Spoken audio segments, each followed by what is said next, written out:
New Born babies ఉంటారు కదా! సర్లే మనం అంటే రోజుకి 2 సార్లు బ్రష్ చేస్తున్నాం. నచ్చిన బ్రాండ్, నచ్చిన టూత్ పేస్ట్, నచ్చిన బ్రష్, నచ్చిన టైము, నచ్చిన స్టైల్‌లో మనం చేసుకుంటూ పోతున్నాం గానీ, but what about new Born babies? వాళ్ళకి బేసిక్‌గా టీత్ ఉండవు. కానీ దానికి అర్థం ఇగ్నోర్ చేయొచ్చునా? లేదా టీత్ ఎరప్టింగ్ స్టేజ్‌లో ఉండగా బ్రషింగ్ చేయడానికి అవకాశం ఉంటుందా? 6 మంత్స్, 12 మంత్స్, 1 ఇయర్ బేబీకి బ్రషింగ్ చేయడం ఎంతవరకు తేలిక? కష్టం కదా!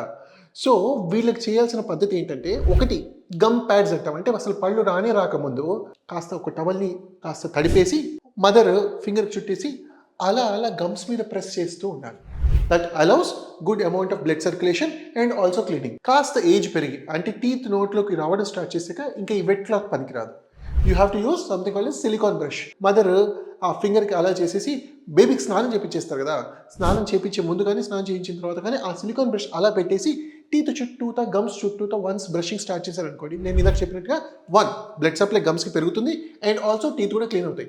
ఇంకా స్టేజ్ పెరిగాక 1 ½ 2, 2 ½ వచ్చిన తర్వాత వాళ్ళకి మోటార్ స్కిల్స్ అన్నీ డెవలప్ అయ్యాక ఒక 3 మంత్స్ మదరే కిడ్‌కి బ్రషింగ్ చేపిస్తూ తర్వాత మీరు బేబీ ముందర నిలబడి బ్రషింగ్ చేయడం స్టార్ట్ చేస్తే వాళ్ళు కూడా స్టార్ట్ చేస్తారు. పిల్లల్లో ఉండే థిక్ సలైవ వల్ల, పిల్లల్లో ఉండే లెస్ హైడ్రేషన్ వల్ల, పిల్లల్లో ఉండే less awareness of maintaining health వల్ల నెక్స్ట్ ఈవెంచువల్లీ ఇబ్బంది పెరిగేంత లెవెల్‌లో కాకుండా ఇప్పుడు నేను చెప్పినట్టుగా సింప్లెస్ట్ స్టేజెస్‌లో క్లీన్ చేసుకుంటూ వెళ్తే it is very very beneficial and protective for the kids.